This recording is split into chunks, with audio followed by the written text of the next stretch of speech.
On this episode of Healthier Workplaces, we discuss hierarchy of controls with our guest, Nancy Johnson. Stay with us.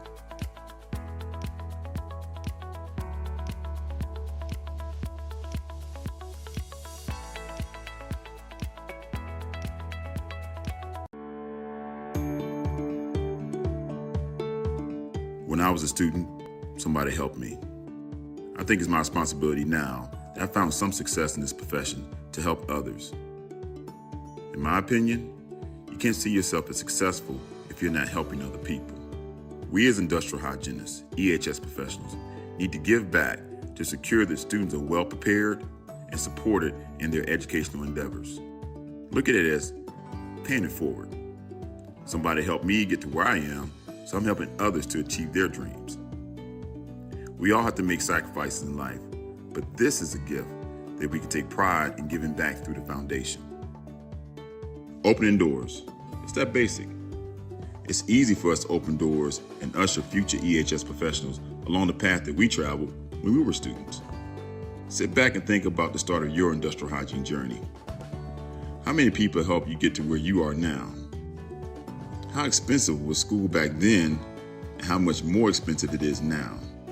Now think about how your giving will go into investing into that next CIH or EHS professional. Lead by example. Some folks helped me get to where I am, so I'm just doing my part. And it feels good to know that I'm contributing to the future of our profession. The foundation makes it easy in so many ways to make a gift, and I've seen firsthand how my giving has been appreciated by students. So do your part. Give back.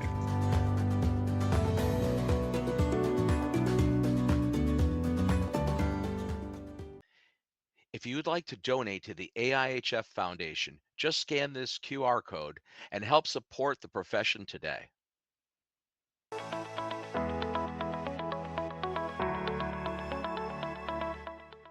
Hi, Nancy. Welcome to the Healthier Workplaces show.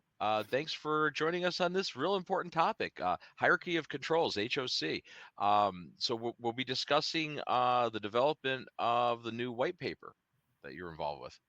So tell us a little bit about that. Well, I think everyone in occupational environmental health thinks they know the hierarchy of controls. It's something you learn from the very beginning. But the Social Concerns Committee came to AIHA leadership in October of 2021. So we're into COVID now, the whole pandemic. And they said, we need a new white paper. And we need a high-level discussion about how hierarchy of controls is supposed to be put in place, what it means, and then help us really figure out the right answer for legislative and regulatory inquiries on how to apply this. So that was our assignment. And we're supposed to go maybe beyond the basics and really get in deep so that there is a good full understanding and people can use this in their workplaces and we can use it in helping others do it right. So hierarchy of controls has been around for a long time, right? Since the 50s. I mean, that concept is not a new concept. No. But, so what's some of the, what would you say do you feel is the importance of HOC, this model in the field of occupational environmental health and safety? Well, see, the term hierarchy, you look at it and you think, wow, that's a ranking. That's always, and it kind of it follows after, World War II and everybody, the military model and how businesses were set up in different business models. So we had this, what is the most important and what is least important? So that when you see it applied, you are supposed to understand that something is more important than something else, or conversely, that something maybe is easier to do or more accessible than another. So back, we went searching through, we went to ASSE and everyone else and finally found, going back to ANSI's 1953 Safety Color Code for Physical Hazards, Z53-1, at that time, they said the general, and what they didn't establish it as a hierarchy, they established it as priorities for control of hazards. And that was eliminate risk, apply safeguarding technology, use warning signs, train and instruct, and then prescribe personal protection. So they said, just understand that this is general consensus, and we don't think it might not be valid in every situation, but these priorities are pretty important. So that's how it started coming up, and then we're all pretty familiar with those pyramids. And interestingly, if you look in the document, we show you how NIOSH and OSHA list the same 5, but in a different arrangement of the pyramid. So it's a little confusing, and typically people come in on that personal protective layer because they think we can all do this. We can go buy a respirator, but they don't realize how the effectiveness is affected because of the ranking on that hierarchy. So prevention through design, right? PTD plays a central role, right, in the hierarchy. Sure. So I guess my question with that is how does PTD help organizations eliminate hazards at their source? Because that's the goal, right? I mean, the goal of that whole pyramid, however you set that up, right? You really don't. You want to try to eliminate at the source, right? And have less potential risk and exposure, by trying to eliminate the source of the exposure, right? Sure, but it's also it's sort of just thinking as you design. So this always works when you're building something new or you're installing something new, because you should look at it critically from the beginning and say, well, this is one of the processes that we're going to have to do on this. Are we putting it in the right location? So for example, they may need, an architect might design an addition to a factory, and it has a certain size parapet along the edge, and it's part of what has to be up there. But you also know that you're going to have people that are going to have to be working on the roof, and are they high enough to be a good barrier for them? Will it mean that every time you go up there you're 12 inches too short, and so you've got to add additional safety guards up there? Or whatever you do, try to think ahead about all the things that are coming up for it, or where you locate something for maintenance purposes, for just all sorts of things. So if it becomes that you don't have to add in any kind of protective equipment, you've solved a whole lot of problems by a really cheap fix at the beginning. That makes sense. And it's, from a cost-effective standpoint, it's probably a lot more cost-effective by design to have those, implemented, as opposed to having to constantly be coming up with temporary safety precautionary measures every time you need to do a task. Sure. And that parapet, I mean, really, if you extended 1 foot and you never ever had to have a tie-up or anything, it would be great. But yeah, and even if that was more expensive at the initial cost, it's the first cost, but it's not, life cycle, you're saving money. That's right. And it all works out in the end. So that's the prevention through design. So the NIOSH Total Worker Health TWH model integrates psychosocial risks into the HOC model. So how does this model enhance the traditional approach to worker well-being? That was really one of the interesting aspects of putting together this paper, was just pulling in all of the different illustrated models of what we were discussing. So I've already mentioned that, NIOSH has one triangle and OSHA has another triangle, and Total Worker Health has introduced a third triangle. And they have, you're used to eliminate, substitute, engineering, administrative controls, and PPE. They have eliminate, substitute, redesign. Interesting. And that has to do with the way you approach work, or the way you approach your whatever the problem is. Then educate. And then the last one is encourage. Now that's a real, those are interesting. Yeah. Those are switches that we hadn't really, like, when you get into typical health and safety, you're not thinking all that way down.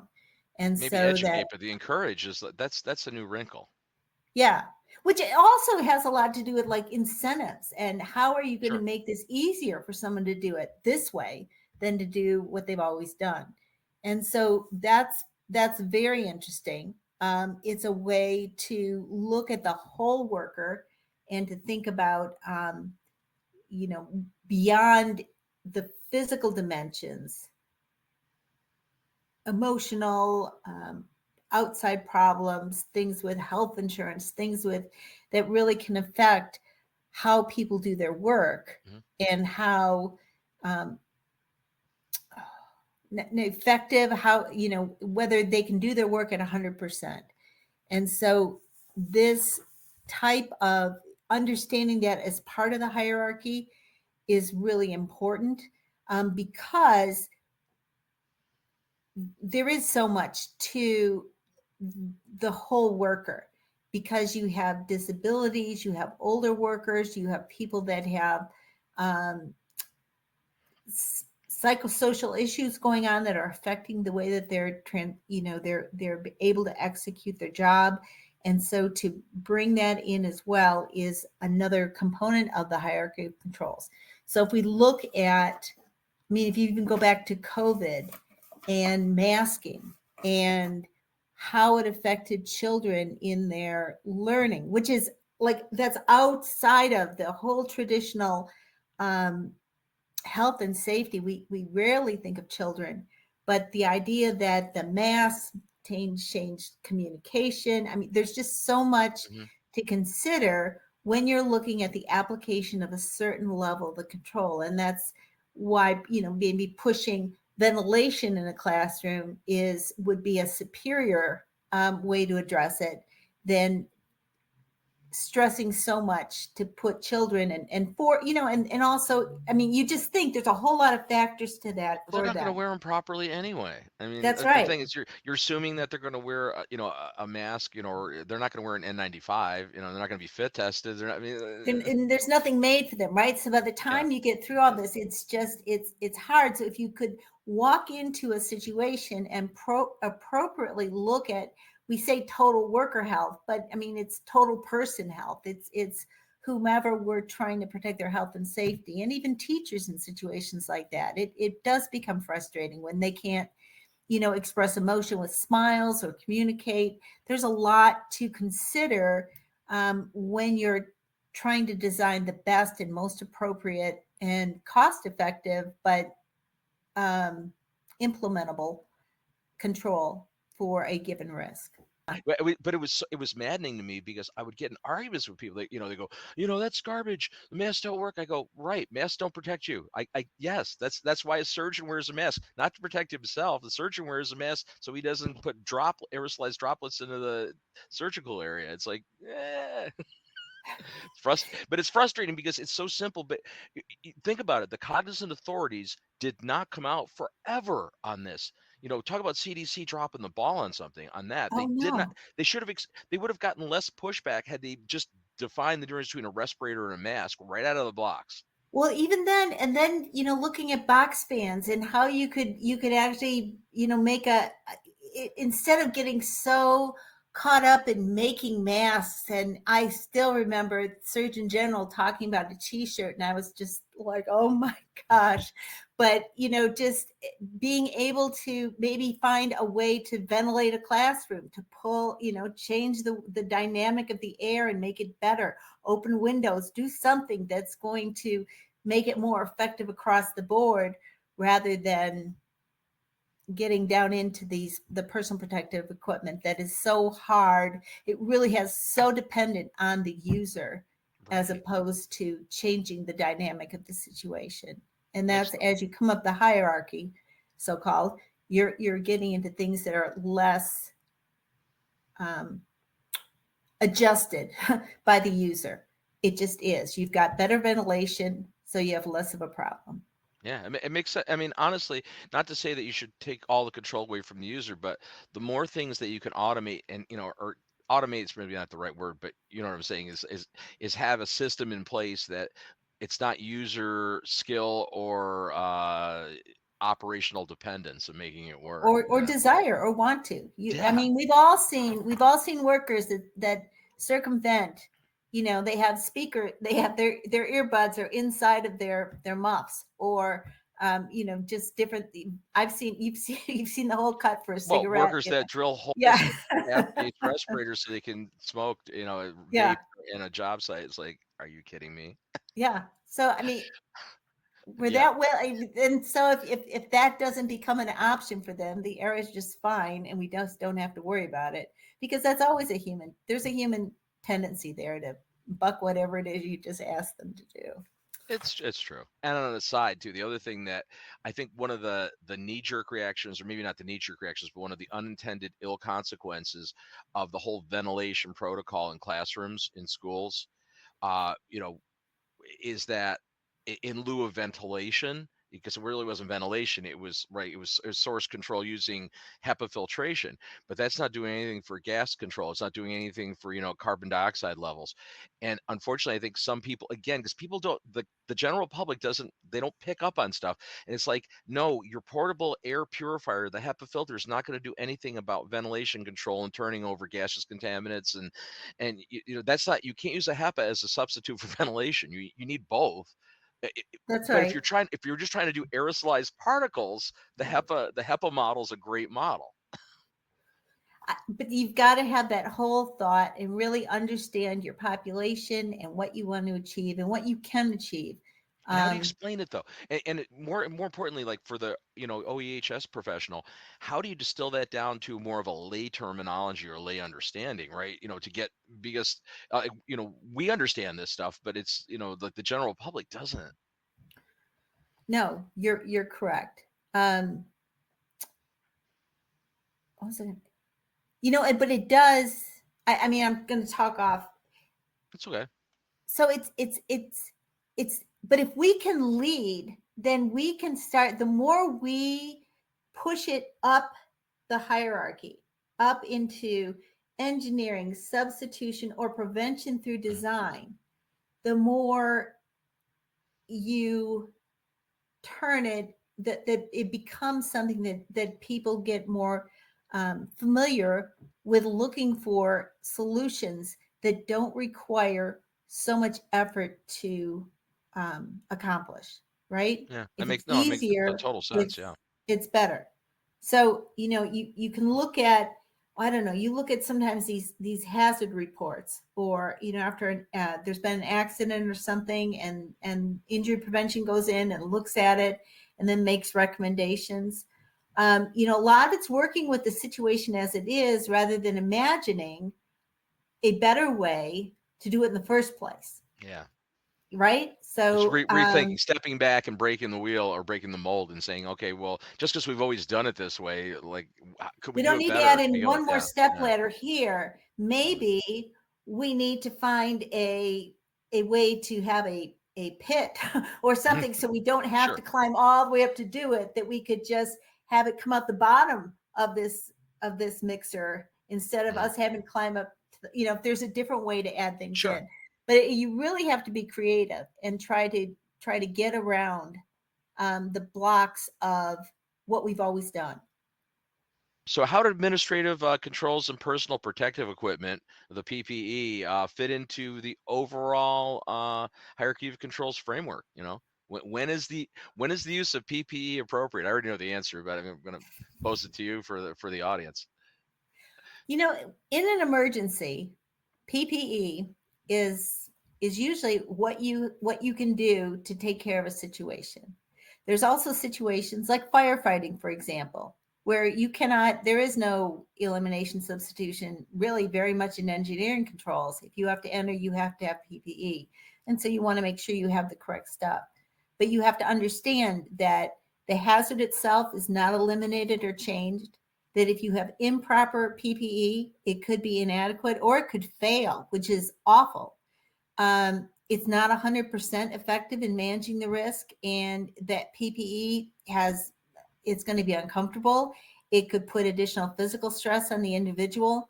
So, if you're going to be using PPE as your protection, I don't think that people fully appreciate the cost of putting it in place. So if you have a good respirator program, that takes money, that takes focus, that takes great scheduling. And and then you have people with all kinds of issues with beards or um, facial scars or just different nose or chin shapes, things that really alter the way that they can be fit for a respirator. And so you can get into a lot of complicated situations. And I don't think we fully anticipate that until you get in the middle of it and understand how much the cost can truly be. Administrative controls too, it's very fine to put on paper that you will tell people that they will not enter this area, but that's a sign, and that's an administrative control, but it Right. people will cross over. How do people People cross the lockout tape line. tagout They cross the happens, sign. right? And you can Yeah. have all kinds of rules, but if somebody decides for some reason that unknown to you that it's more important to do it their way, they're putting themselves at risk. So both of those are really they're tough, and they look easy, but they actually can become really costly. Yeah, and again, back to the same thing we discussed earlier. Anything that's left in the operator, the user's total control, which PPE is pretty much in their control. How they wear it, how they utilize it, how they select what they're using, even though they've been trained. It there's so many potential pitfalls in that. Oh, Yeah. you Which know is, me. what amazes me? Again, my 38 years in the industry too, watching workers who are been properly trained. Well, I say we assume they've been properly trained, but they've been trained. They've been provided with the proper PPE for the situation, and then they just willfully just disregard using it, or using it right. I don't understand why people put themselves in harm's way. I don't But get it. this is from years back. But I was in a facility that was they did a lot of paper production, and we were in two different departments. One was that where they were boxing it up, and it was male dominated, and the other one had to do with doing some label printing, and there were a lot of women in that room.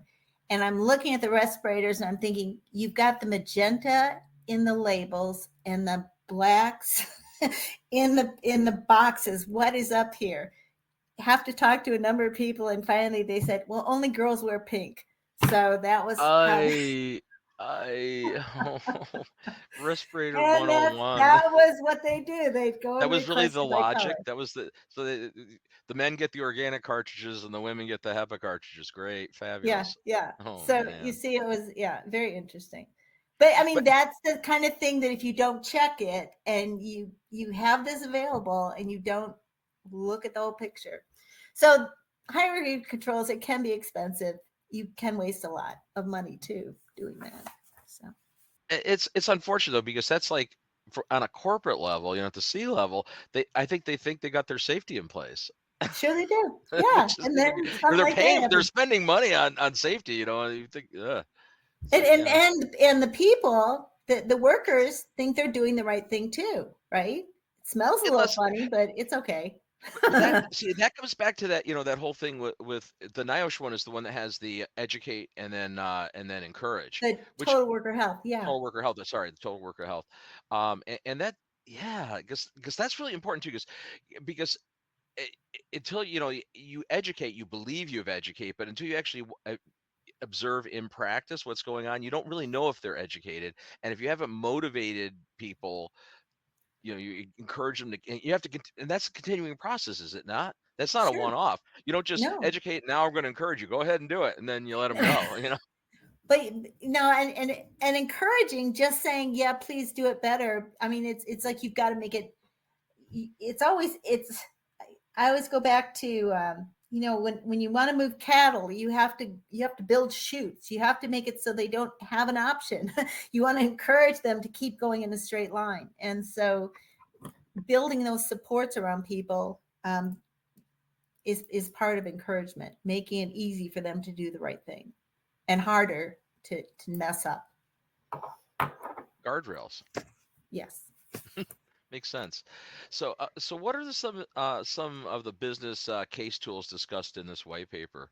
And I guess the follow up to that would be, how do those case tools help organizations justify these investments into risk controls? Well, these are one of the ones that is in there is the business case tool, and AIJ has published that. And what it does is kind of help you look at the costs, look at the cost of an injury, look at how much it would be if you left alone, and then how much it would be when you put the control in place. There is an example in there of a box packing operation that had a risk of Quervain's tenosynovitis. And so if you wanted to automate this operation instead of having people pick up containers and put them in the boxes, it was going to be $750,000, $750,000 to put in this packer. But then you look at how much an estimate is for a case of Quervain's, which can go on for quite a while, and some other things. And by the time you can say by the fourth year, we will have broken even. And so these are really helpful tools, especially when you're talking to the C-suite, because numbers and graphs are what people do. They go right to, and that's what we want to see. So that's the other thing, the other tools, that's one that's really helpful. But there's also ways to look at analyzing the risk control strategy. And there are some mechanisms in there, like how to do bow tie analysis, how to do hazard analysis, critical control, how to really evaluate whether what you have in place is doing what you say it's doing.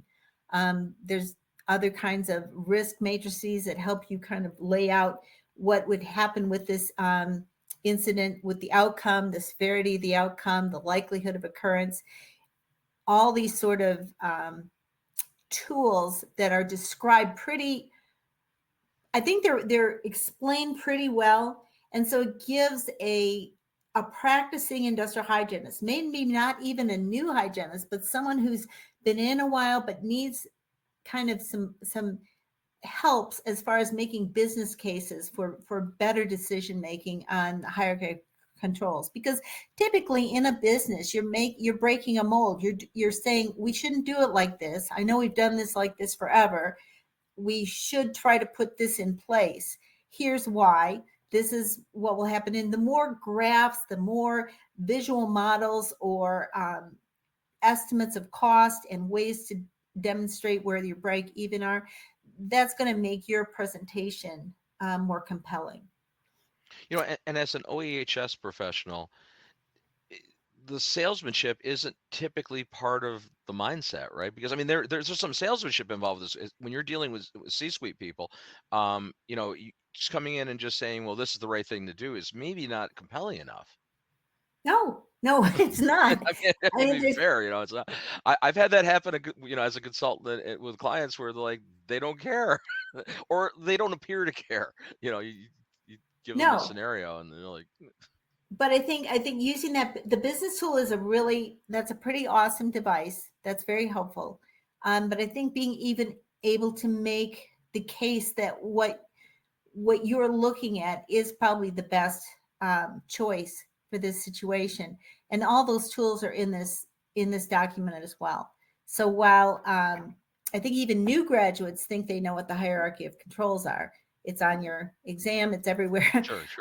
But really, when you want to get into making a difference in your workplace and changing the situation, we're also working with AREC, with the Approach to Risk Assessment and Risk Management Group, and trying to integrate this into that whole practice. I think we're going to be looking at putting together an article on this at some point in the future with in the Synergist.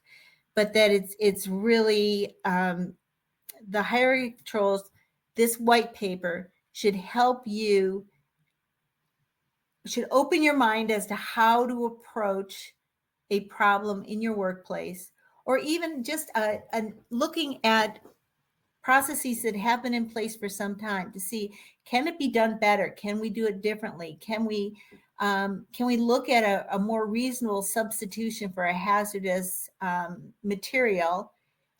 whether we'll have a shortage of it in the future or whether it's going to get a new regulation. Because how many times, I mean, you start using a material and then all of a sudden the exposure limit goes to Yeah, 10% of what it becomes was. not a And viable so solution. Yeah. that's right. So, keeping an eye on everything going on in your facility and always, having the ability to take each process and kind of re-look at it, look at it again through the eyes of the hierarchy of controls, focusing on prevention through design, substitution, what engineering controls could work if we can't, find a way to minimize this and just make it not a hazard to begin with.